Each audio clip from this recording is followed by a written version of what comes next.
এটা এখন ভালো করে একটু কষাইতে হবে, অনেক ভালো করে কষাইতে হবে, একটু কষাইলে হবে না, অনেকটাই কষাইতে হবে।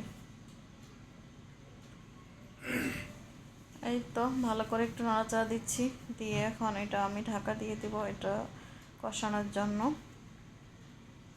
তারপরে চলে আসব। এই দেখো আমি কষাচ্ছি, এখনও কষানো হয় নাই, আরও কষাইতে হবে। তো ভালো করে কষাই নিতে হবে, ঝোলের পানি একবারে শেষের দিকে দিতে হবে, প্রথম প্রথম অনেক বেশি কষাইতে হবে। তো আমি অনেকটা দেখছি কি যে মানে রান্নার শুরুতেই পানিটা দিয়ে দেয়, তো প্রথমে পানি দেওয়া যাবে না, প্রথমে অনেক ভালো করে কষাই নিতে হবে যেন কোনো গন্ধ না থাকে যায়, কারণ ব্রয়লার মুরগির গন্ধ যেন না থাকে।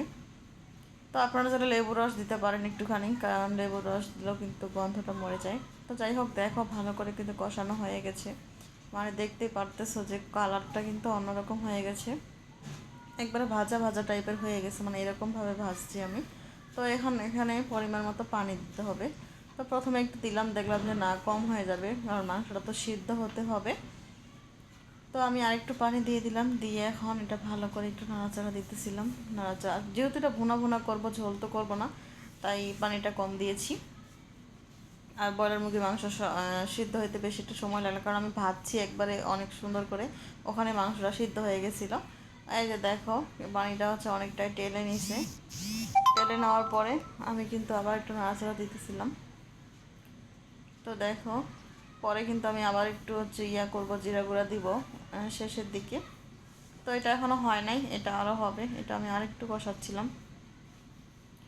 তো কষানো হয়ে গেলে দেখো এখানে কিন্তু আমি আরেকটু ঝোলের পানি দিছিলাম, কারণ ওটা সিদ্ধ হওয়ার পর যে পানিটা শুকাই গেছিলো, সেই পানিটা শুকানোর পর আমি আরেকটু ঝোলের পানি দিছি। তো এখানে আমি জিরা গুঁড়া দিয়ে দিলাম ফ্লেভারের জন্য। তো জিরা গুঁড়া দেওয়া হয়ে গেলে দেখা যায় তরকারিটা আমার কিন্তু হয়ে গেছে।